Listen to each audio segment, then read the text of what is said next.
చెప్పు ఏం పేరు? రాజుగౌడ్. రాజ్గౌడ్. ఎట్లా ఉంది అంటే గ్రౌండ్ లో ఉన్న కొంత ఏజ్ బార్ అయిన వాళ్ళ ఆలోచన, పథకాలు అందుతాయన్న వాళ్ళ ఆలోచన డిఫరెంట్ గా ఉంటుంది. అంటే యువత ఏం కోరుకుంటుంది? యువత వేరే పార్టీల వైపు చూస్తుందా, లేదంటే అసలు వాస్తవానికి ఏముంది? యువత ఏం కోరుకుంటుంది? యువత అంటే యువత డెవలప్మెంట్ చూస్తుంది.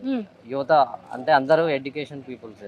ఎవరికైనా తెలుసు ఎవరు ఏ ప్రభుత్వం ఏం చేస్తుంది, సెంట్రల్ గవర్నమెంట్ ఏం చేస్తుంది, స్టేట్ గవర్నమెంట్ ఏం చేస్తుందని ప్రతి ఒక్కరికి తెలుసు. ఎందుకంటే స్టేట్ గవర్నమెంట్ ఉద్యోగ నోటిఫికేషన్లో వస్తుంది. ఉద్యోగ నోటిఫికేషన్కి అప్లై చేసుకోవాలి. మనలో టాలెంట్ ఉంటే ఏ ఉద్యోగమైనా వస్తుంది. మనలో టాలెంట్ లేకుండా మనం ప్రభుత్వం మీద విమర్శించడం అది కరెక్ట్ కాదు. ఓకే, ఇప్పుడు నోటిఫికేషన్లు కొన్ని పడ్డాయి కదా, అప్లై చేసుకున్న విద్యార్థులు ఈ కాన్స్టిట్యూన్సీలో ఉన్నారా? మీకు తెలిసి మీ ఊర్లో కానీ వాళ్ళు ఉన్నారు. కానిస్టేబుల్కి అప్లై చేశారు. గ్రూప్ స్కీమ్ నిన్ననే ఎగ్జామ్ అయిపోయింది. గ్రూప్స్ కూడా అప్లై చేశారు. సో ఇప్పుడు ఈ ఎలక్షన్ పరంగా, ఈ బై ఎలక్షన్ కాబట్టి చాలా రకాల హామీలు ఇస్తామంటారు. అంటే మేము సెంట్రల్ నుంచి ఈ నిధులు తీసుకొస్తాము, ఆ నిధులు తీసుకొస్తాము అని ఇవన్నీ చెప్తుంటారు కదా. ఇవన్నీ అంటే అందులో వాస్తవాలను తెలుసుకుంటారా, గుడ్డిగా నమ్మే అవకాశం? వాస్తవాలు అంటే ఎవరు వాస్తవాలు చెప్తున్నారో, ఎవరు అబద్ధాలు చెప్తున్నారో అది ప్రజలకు తెలుసు. వాస్తవానికి స్టేట్ గవర్నమెంట్ ఏం చేస్తుందో ప్రతి ప్రజలకు తెలుసు. ప్రతి ఒక్క ముసలోళ్ళకి తెలుసు, యూత్కి తెలుసు, కళ్యాణ్లకి ఇది మన యూత్కి తెలుసు. ప్రజలకు ఏం వస్తున్నాయి, ఏం హామీలు వస్తున్నాయి, ఏం పథకాలు వస్తున్నాయి ప్రతి ఒక్కరికి అవగాహన ఉంది. సరంపేట. సో మీకు ఏమైనా రైతు బంధు వస్తుందా? రైతు బంధు వస్తుంది. గవర్నమెంట్ పథకాలు ఏమన్నా మీకైతే వస్తున్నాయి కదా? వస్తున్నాయి. ఓకే. సో ఎలక్షన్ కూడా వచ్చింది. సో రకరకాల హామీలు అంటున్నారు, అలాగే పైసలు కూడా బాగా ఇస్తామంటారు. అవసరమైతే తులం బంగారం అయినా పెడతామనే మాటలు అయితే వినపడుతున్నాయి కదా. ఎట్లా పైసలు తీసుకొని ఓటేస్తారా, లేకపోతే ఒకవేళ మీ మనసులో మీకు ఆలోచన ఉంటే దాని ప్రకారం ఓటేస్తారా? మేము వ్యక్తిని బట్టి క్యాండిడేట్ని చూసి ఓటేస్తాం. ఓకే. ఎట్లుంది మరి పరిస్థితి? 3 పార్టీలు ఉన్నాయి కదా, ఏది ఎట్లా ఉంది? ఫైట్ ఎట్లా ఉంది? ఎవరు గెలిచే సూచన కనిపిస్తుంది? టీఆర్ఎస్ గెలుస్తుంది. ఎందుకు అట్లా అనిపిస్తుంది? ఎందుకు అనిపిస్తుంది అంటే గవర్నమెంట్ కూడా ఇప్పుడు కొన్ని పథకాలు వస్తుంది. రైతు బీమా కానీ, కళ్యాణ లక్ష్మి కానీ, షాదీ ముబారక్ కానీ, ఇవన్నీ మంచిగా పేదలకు పనికొచ్చే పథకాలేనా? పేదలకు పనికొచ్చాయనే మేము ప్రతి ఒక్కరం రైతులు అనేది ఏ ఒక్కరైనా కానీ కంపల్సరీ టీఆర్ఎస్ ఓటేస్తాం. చెప్పాలి ఎట్లా ఉంది పరిస్థితి? అంటే హోరాహోరీ ప్రచారం జరుగుతున్నాయి. జంగారాంలో బేడగూడ జంగా నియోజకవర్గ అధ్యక్షుని. మాకు ఇక్కడ మునుగోడు నియోజకవర్గంలో చాలా మంది బేడగూడ జంగాలు ఉన్నారు. మళ్ళీ వాటి గురించి కూడా ప్రచారం చేస్తున్నాం మేము. మరి అంటే ఇప్పుడు నేను ఒక మాట అడుగుతాను, నువ్వు ఒక అధ్యక్షుడు అంటున్నావు. సో మీ సామాజిక వర్గం మీరు చెప్పినంత మాత్రాన వాళ్ళు వింటారా, లేకపోతే వాళ్ళకి ఏమొచ్చింది మాకేం రాలేదు, ఎవరైతే బాగుంటుందని ఆలోచించుకునే ఓటేస్తారు కదా, ఏం కోరుకుంటున్నారు వాళ్ళు? మరి ఈ రోజు ప్రభుత్వం అనేది టీఆర్ఎస్ పార్టీ ఉంది. మరి ఈ రోజు దళితులు కూడా 10 లక్షల రూపాయల స్కీమ్ పెట్టారు. అలాగే డబుల్ బెడ్రూమ్ కూడా పెట్టారు. మరి ప్లాట్లు ఉన్న వాళ్ళు కూడా డబుల్ బెడ్రూమ్ రాలేదు, మరి దళితులకు 10 లక్షలు ఇంకా అందరికి చేరలే కదా, ఇవి అడుగుతలేరా మిమ్మల్ని? ఈ రోజు మరి అనగానే అన్ని కావు.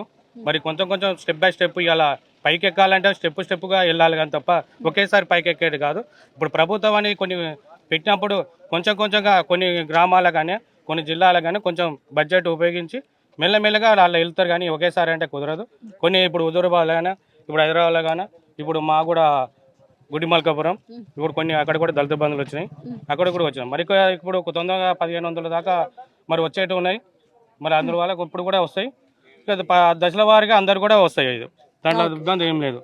మరి ఈ రోజు కూడా టీఆర్ఎస్ పార్టీ కూడా అత్యంత మెజార్టీలతో గెలుస్తుంది. మరి ఎందుకంటే ఆ రోజు అందరూ కూడా రాజగోపాల్ రెడ్డికి నిలబడ్డప్పుడు కూడా కాంగ్రెస్ పార్టీ నుంచి నిలబడ్డాడు. ఆ రోజు కాంగ్రెస్ పార్టీ నుంచి దగ్గర 40,000 ఓట్లు కూడా ఉన్నాయి కాంగ్రెస్ పార్టీకి. కొంత వ్యక్తులు కొన్ని పార్టీలు కూడా ఆయనకు సహకరించి మరి ఆ రోజు 96 చిల్లర గెలిచింది. కానీ అందరూ భాగంగా కూడా ఆ రోజు టీఆర్ఎస్ పార్టీ 76,000 ఓట్లతోని వచ్చింది. అంటే అందరు భాగంగా కూడా 76,000 ఓట్లు వచ్చినాయి. మరి ఈ రోజు కూడా 76,000 ఓట్లు ఉన్నాయి. మా అందరు కూడా మరి పింఛన్లు కూడా, రైతు బంధు కానీ, రైతు బీమా కానీ 100% గెలుస్తాయి. కమ్యూనిస్టు కూడా ప్రజలు కూడా సహకరిస్తారు. మరి అలాగే ముస్లిం సోదరులు కూడా, క్రిస్టియన్ సోదరులు కూడా, ఇదంతా చూస్తే ఈ రోజు దగ్గర 20,000 ఓట్లు, 20,000 30,000 మంది కూడా జాయినింగ్ అయ్యారు టీఆర్ఎస్ పార్టీలో. ఈ విధంగా చూస్తే ఖచ్చితంగా చాలా మెజార్టీతో గెలిచే విషయం కూడా తెలుసు అందరికి కూడా. ఇంతవరకు గుర్తింపిన వ్యక్తి ఇప్పుడు కాంగ్రెస్ కానీ, బీజేపీ కానీ, కమ్యూనిస్ట్ కానీ, ఏ కులం ఏ పార్టీ వచ్చినా మా కులాన్ని గుర్తుపట్టలే. మేము బేడబుడ జంగాలం అంటే మేము 3వ తరంలో ఉన్నాం. మాకు దళిత బంధువులు, ఎస్సీ కార్పొరేషన్లు ఏ రాలే. ఏకైక వ్యక్తి మా బుడగ జంగాలం అని గుర్తుపట్టిన వ్యక్తి కేసీఆర్ సార్. మేము ఐకమత్యమైనాం బుడగ జంగాలం. ఎందుకంటే మా కులాన్ని గుర్తించడం ఎవరు లేరు మేడం. మస్తు పార్టీలు వచ్చిపోయినాయి. మమ్మల్ని సేవ చేసినాం, ఓట్లు వేసినాం, కానీ మాకు ఏది సాయం చేసిన లేదు. ఈసారి మాకు సార్ గుర్తు కేసీఆర్ సార్ ఏం చేసిందంటే మా కులానికి ఒక గుర్తింపు ఇచ్చిండు. ఆహా. ఇచ్చిండు కాబట్టి ఆయనకే మీ అందరం ఏకనిర్ణయమై మధ్య టీఆర్ఎస్ పార్టీకే ఓట్లు వేయాలని అనుకున్నాం. పెద్దమ్మ ఏం పేరు? నా పేరు లచ్చమ్మ. లచ్చమ్మ, సరంపేట. సరంపేట ఆలకుంట లచ్చమ్మ. ఎట్లుంది మరి? ఓట్లు వచ్చినాయి, అందరు వస్తారు, ఓట్లు అడుగుతున్నారు. మరి పింఛన్ వస్తుందా నీకు? వస్తుందా? సరే, మరి ఎవరికైతే మంచిగా ఉంటుంది అనుకుంటున్నావు ఓటు? ఎవరికైనా వేస్తానే ఉంటాం, అయిపోతే ఉంచుకుంటాం. అంతేనా? పోయినసారి ఎవరికి వేసినావు? ఏమో ఎంత నాకు గుర్తులేదు, మర్చిపోయినావా? మీ ఎమ్మెల్యే మీ చేయి గుర్తు, మీ ఎమ్మెల్యే వచ్చిండు ఎప్పుడైనా చూసినావా? మరి వచ్చి కలిసి అన్నది నాకు కనుసూపు తక్కువ ఉంది మేడం. నాకు కళ్ళు కనిపిస్తలేవు.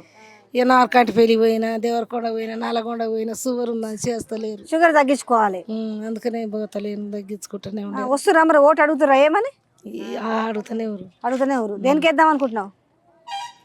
నాకు పేరు అంతేనా? అంటే ముగ్గురు నిలబడ్డారు, అంటే చాలా మంది నిలబడ్డారు, కానీ మూడైతే ముఖ్యంగా ఉన్నాయి. కారు ఉంది, చేయి గుర్తుంది, పువ్వు గుర్తుంది. కారుకే వేస్తా. కారు, పువ్వు గుర్తు కూడా వచ్చింది కొత్తగా, తెలుసా నీకు? తెలిసిందా ఏమన్నా? అంటారు కానీ నాకు చెప్తలేను, సైడ్ చేస్తలేను. ఎట్లా ఉంది? ఎలక్షన్ వచ్చింది, పరిస్థితి ఎట్లుంది? గ్రౌండ్ లో ఒకలాగా ఉంది అంటున్నారు, లేకపోతే యూత్ విషయానికి వచ్చేసరికి ఒకలాగా ఉంది అనుకుంటున్నారు. యూత్ ఏమనుకుంటున్నారు? యూత్ ఏం కోరుకుంటుంది? మేడం, మొదటగా నా పేరు సైద్ యాదవ్. ఏంటంటే మేడం, తెలంగాణలో ఇవి ఎక్కడ చూసినా టీఆర్ఎస్ ప్రభావం ఎక్కువ ఉంది మేడం. ఎందుకంటే చెప్పనా, ఇది పేద ప్రజలకు అందుబాటులో ఉంటుంది కేసీఆర్. ఎందుకంటే ఇప్పుడు రైతు బంధు కానీ, ఇది మన దళిత బంధు కానీ, పింఛన్ కానీ, ప్లస్ రైతు బీమా, ప్లస్ ఇప్పుడు ఏదైనా రవాణా వ్యవస్థ గిట్ట చాలా మంచిగా ఉంది. ప్లస్ ఇప్పుడు కేసీఆర్ వచ్చిన తర్వాత, కేసీఆర్ రాకముందుకు ఎట్లుండే మేడం, కేసీఆర్ రాకముందుకు ఎక్కడ దోసుకోబోటోళ్ళు అక్కడ దోసుకోబోయే నిధులు. ఇప్పుడు కేసీఆర్ వచ్చినాక మనకు స్వయం పరిపాలన అంటే మన పాలన మనమే చేసుకుంటున్నాం. ఇంతకుముందుకేమో ఢిల్లీలో రిమోట్ ఆన్ చేస్తే ఇక్కడ పనిచేసేవాళ్ళు, అదంతా ఏం లేదు. మన కేసీఆర్ సీఎం, కేసీఆర్ పిఎం. ఎందుకంటే కేసీఆర్ వలన ఏంటంటే ఉన్న ఊర్లలో చిన్న చిన్న మారుమూల గ్రామాలలో ఇంతకుముందు బస్సులు పోయేది, ఇప్పుడు బస్సులు పోతున్నాయి, రవాణా వ్యవస్థ బాగుంది. ప్లస్ ఇదొకటి ఏంటంటే ఊర్లలో ఇంతకుముందు ₹1,00,000 ఎకరం ఉండే మేడం, ఈ రోజు ఎక్కడ పోయినా మినిమం 30 లక్షలకు తక్కువ లేదు మేడం. అదొక అభివృద్ధి అన్నట్టే కదా మేడం. అది ఎవరి వల్ల వచ్చింది మేడం? కేసీఆర్ వల్ల వచ్చింది. కేసీఆర్ లేని మరి అభివృద్ధి అంతా మేమే చేసినాము, నీళ్లు మేము ఇచ్చినాము, బియ్యం మేము ఇస్తున్నాము, అన్ని మేమే ఇస్తున్నాము అని చెప్తారు కదా. ఎవరు మేడం? వేరే పార్టీ వాళ్ళు ఏదో అన్ని అరచేతుల స్వర్గం చూపించండి మేడం. మేము కూడా రాజగోపాల్ రెడ్డిని. సరే, ఒక ముచ్చట మాట్లాడదాము. అసలు ఈ ఎలక్షన్ అవసరమా? ఈ ఎలక్షన్ ఎందుకు వచ్చిందని ప్రజలు అనుకుంటున్నారు? ఇది ఎలక్షన్ అనేది ఒక కాంట్రాక్టర్ కోసం వచ్చింది. ఆయన స్వయం అంటే అదే అనుకుంటారా ప్రజలు కూడా? 90%. అట్లా ఎందుకు అనుకోవాలి? అంటే రాజీనామా చేసి మునుగోడు అభివృద్ధి కోసము మీలాంటి వాళ్ళ కోసమే వచ్చిందని చెప్పుకుంటున్నారు. మా కోసం చేసింది కదా మేడం మునుగోడు, మరి మా కోసం చేసినాం, మళ్ళీ అదే పార్టీ నుంచి పోటీ చేయాలి కదా మేడం. పార్టీ మారేది ఎందుకు మేడం? అది ప్రతిపక్ష పార్టీ, ఇప్పుడున్నది కాంగ్రెస్ కూడా ప్రతిపక్ష పార్టీ. పోతే మళ్ళీ వేరే అధికార పార్టీలో పోతున్నానే అనుకోవచ్చు. అధికార పార్టీ కాదు కదా ఇక్కడ తెలంగాణలో. అట్లే మళ్ళీ పైసలు కూడా చాలా వంచుతాడు, చాలా వస్తున్నాయి, అందుకే ఇంత హైప్ ఉంది అంటున్నారు. నిజంగానే ప్రజలు అంత మేర అందే అవకాశం ఉందా? పైసలు తీసుకున్న పార్టీకే ఓటేస్తారా? ఎన్ని పైసలన్నీ ఇవ్వండి మేడం, కంపల్సరీ కారు గుర్తు గెలుస్తుంది. ఇక్కడ గన్ షాట్ మినిమం మెజార్టీ 10,000 నుంచి 30,000 వరకు ఉంటుంది. ఏ ఊరు మీది? Sarampeta village. Sarampeta village. Sarampeta village ఎట్లుంది? యూత్ ఏం కోరుకుంటున్నారు జనరల్గా? అంటే ఎటువైపు ఎడ్జ్ కనిపిస్తుంది మీకు? ఆల్మోస్ట్ అయితే టీఆర్ఎస్ మేడం. యూత్ మొత్తం, యూత్ కానీ ఎవరు కానీ, ఇది ముసలు కానీ ఎవరైనా ఎక్కువ మొగ్గు చూపేది టీఆర్ఎస్కి మొగ్గు చూపుతున్నారు. ఎందుకు అట్లా? కారణం ఏంది? ప్రతిదీ మేడం, ఏదైనా కానీ కళ్యాణ లక్ష్మి కానీ, రైతు బంధు కానీ, రైతు బీమా కానీ, ఇలా చూసుకుంటే చెప్పుకుంటే చాలా ఉన్నాయి. అందువల్లనే ప్రతి ఒక్కరు టీఆర్ఎస్కే మొగ్గు చూపుతున్నారు. అంటే యూత్ విషయానికి వస్తే కొంత జాబ్ల విషయంలో కానీ, ఆ విషయంలో కానీ ఏమైనా వ్యతిరేకత వచ్చింది అనేది ఏమైనా కనపడుతుందా? లేకపోతే మొన్న నోటిఫికేషన్లు విడుదలని అప్లై చేసుకున్న వాళ్ళు ఉన్నారా? ఎవరికైనా ఉద్యోగాలు వచ్చిన వాళ్ళు ఉన్నారా? అప్లై చేసి చేసుకున్నారు కదా మేడం, ఉద్యోగాలు అయితే వస్తూనే ఉన్నాయి కదా. సో ఎట్లా ఉంది పరిస్థితి? బై ఎలక్షన్ హోరాహోరీగా వచ్చైతే ప్రచారాలు చేస్తున్నారు, డబ్బుల పంపిణీ కూడా అధిక సంఖ్యలో ఉంటుందనే ప్రచారం. అంటే ఎలక్షన్ దగ్గర పడుతున్న కొద్దీ ప్రచారం పెరుగుతుంది కదా, అసలు వాస్తవానికి ఏముంది గ్రౌండ్లో? ఇప్పటివరకు అయితే డబ్బు ప్రవాహం అయితే ఏం లేదు మేడం. టీఆర్ఎస్ మాత్రం భారీ మెజార్టీతో గెలవడానికి. అంటే ఎట్లా గెలుస్తుంది? అంటే కలిసి వచ్చే అంశాలు ఏమున్నాయి అనుకుంటున్నారు? పథకాలు ఉన్నాయి మేడం, టీఆర్ఎస్ కానీ కేసీఆర్ పెట్టిన పథకాలు కావచ్చు, రైతు బంధు కావచ్చు. ఓకే, ఇది గ్రౌండ్ లెవెల్ ఆలోచిస్తున్నారు. అంటే పెన్షన్లు వచ్చే వాళ్ళు కావచ్చు, రైతు బంధు వాళ్ళు ఆలోచిస్తున్నారు. యువత ఏం ఆలోచిస్తుంది అసలు? యువత డెవలప్మెంట్.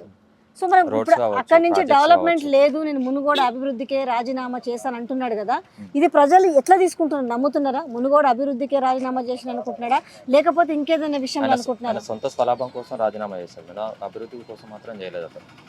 18,000 కోట్ల కాంట్రాక్ట్ల కోసం ఆయన రాజీనామా చేసి అమ్ముడు పోయాడు బీజేపీ. అంతే. ఇది నమ్ముతున్నారా ప్రజలు? నమ్ముతున్నారు, అది వాస్తవం.